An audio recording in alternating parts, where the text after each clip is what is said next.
Grabe, sobrang sarap ng dessert na to at 3 ingredients lang ay makakagawa ka na ng napakasarap na chocolate ice cream cake. Ito lang ang mga ingredients na kailangan: isang can ng creme densada, 3 Pudgy bar, at isang sachet nitong ating Milo. So ito yung gagamitin natin pang-toppings mamaya. Ilagay muna sa chiller ng mga 1 o 2 oras itong creme densada bago natin gawin yung ating procedure para naman maging maganda ang texture nito. Pagkatapos ay wiwis na natin ito. So ang gagamitin ko dito ay manual na pagwiwis lang. So iwis nyo lang yan ng tuloy-tuloy mga hanggang 10 minutes.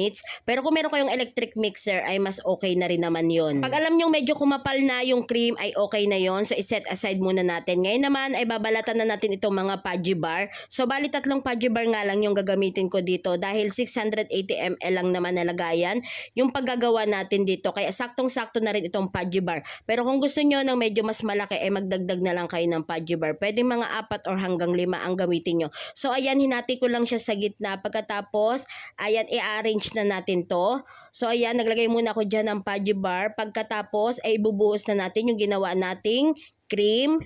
So yan na yung pinakang unang layer. Tayin lang natin yung paglalagay dito para naman mas maganda siya tingnan. Pagkatapos, ayan, ilagay na natin yung pan second layer. At saktong-sakto nga lang itong 3 Pudgy bar dito sa aking lagayan. Bali 680 ml nga pala yan. Tapos ayan, ibuhos na natin yung natitira pang cream. So nilahat ko na yan at saktong-sakto na ito para dito sa aking lagayan. So itong Milo naman, ito yung ating ipantatapping. So gumamit nga pala ako dyan ng salaan para naman mas maging maganda yung pagkakalagay ng ating Milo at maging pino niya. Tapos para hindi na rin masama yung mga buo-buo. So ayan, hindi ko nga pala nilahat yung Milo ha, kasi syempre kapag nilahatan natin baka naman ma-over na sa tamis. Saktong-sakto lang yun pang toppings talaga. Tapos ilalagay na natin siya sa freezer mga 3-4 na oras. Okay na yan. Pero mas maganda rin kung overnight. At ayan nga yun sa akin, overnight ko siya nilagay. So ganito na nga naging itsura niya. O tingnan nyo naman, diba? Sobrang ganda ng pagkaka-layer. Cream na cream talaga yung ating pinakang creme densada. Ayan, syempre tikman na natin yung ginawa nating ice cream cake. Milo ice cream cake with Pudgy bar. Ayan, tikman na natin. Sobrang excited ko na.